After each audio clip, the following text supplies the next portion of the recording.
First of all, thank you.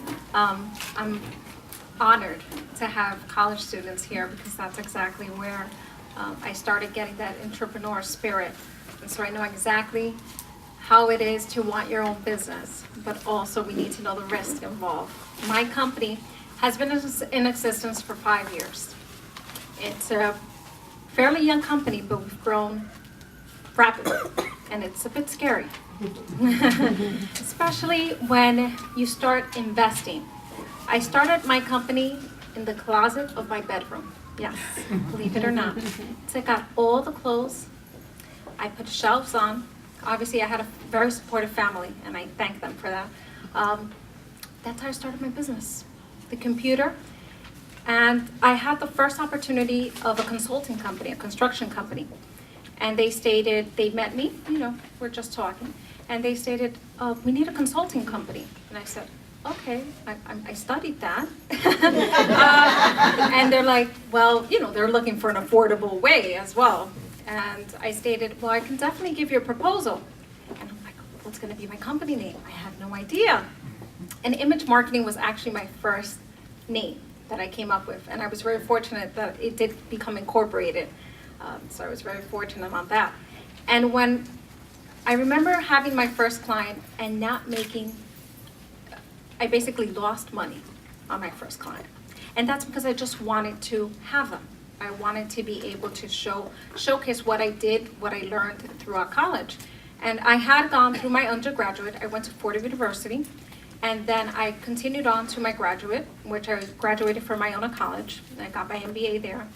So it gave me an experience of book knowledge, if we all know what that means. Book knowledge where it's not, you can only relate so much to the real world. And when you start having all the risk and opportunities, as Vera was mentioning, I was just thinking to myself, okay, I can still do it.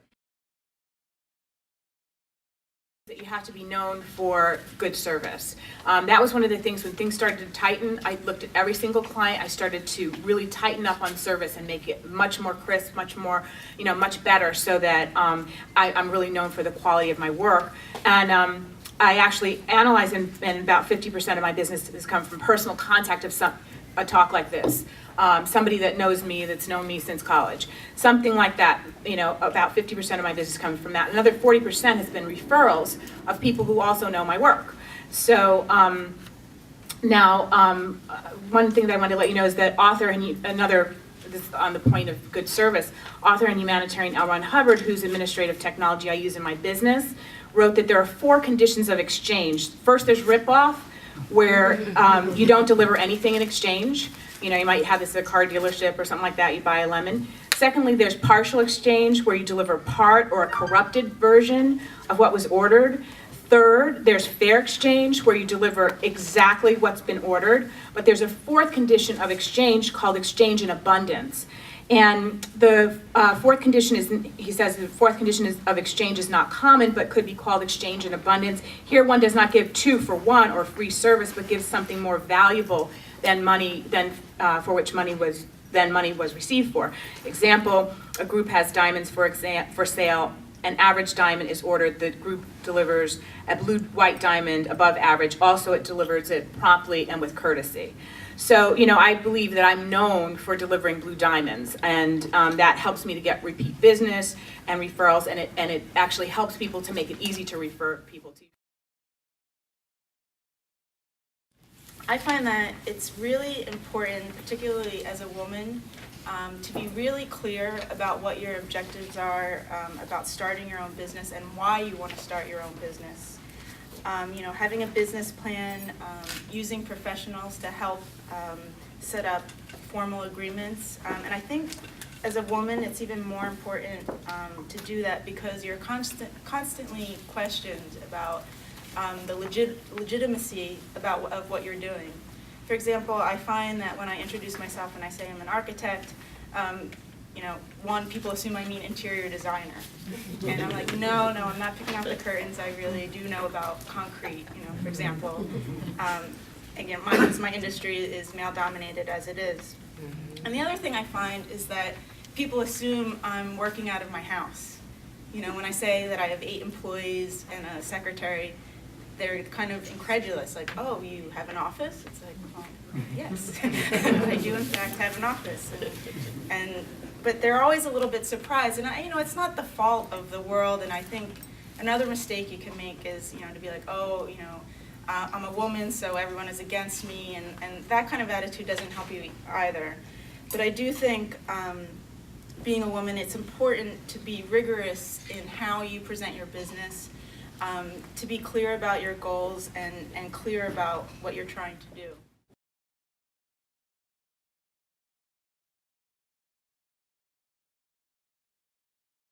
I think the risk versus the reward, how to keep coming up with new ways to continue to grow your business. And I'm amazed.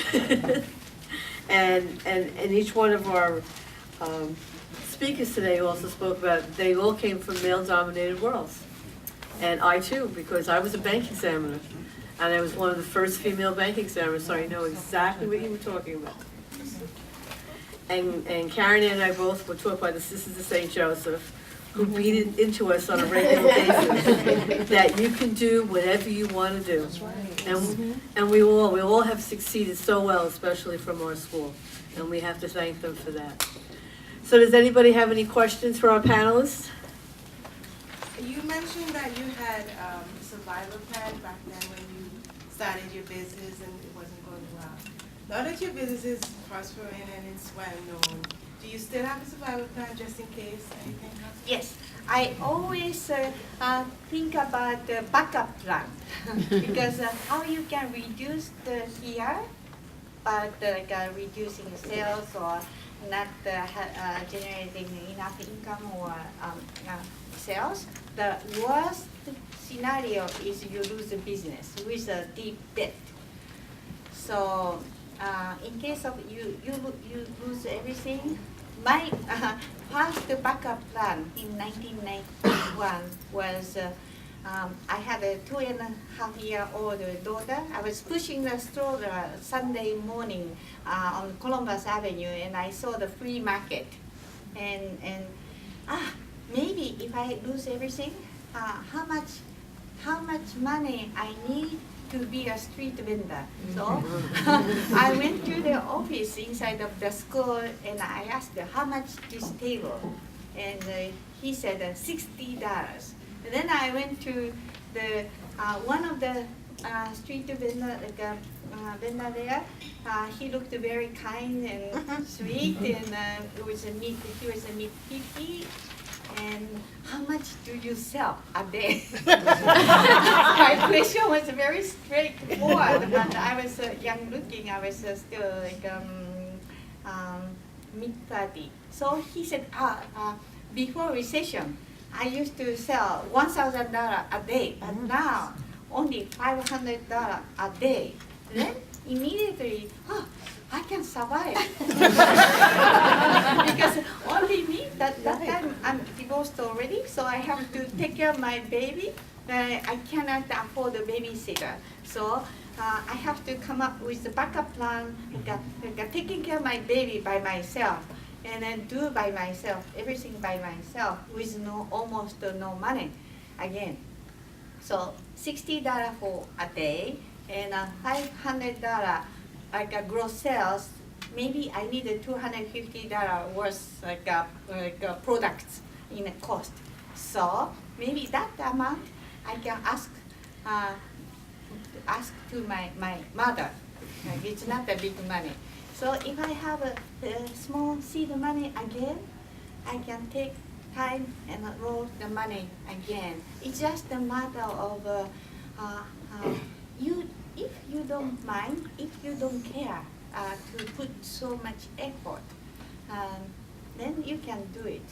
Then after I came up with this calculation, I felt so much better. So that was the first backup plan. Then Yes. every time, I always think about the backup plan. The other time, to reduce the expenses, I moved out from my nice apartment to very small apartment. All my stuff, I put it to my warehouse, my company's warehouse. You reduced my expenses to match with the sales. So even sales went down to half. If you match the expenses to half, as far as you don't lose money, you can survive. And then you can increase the sales again.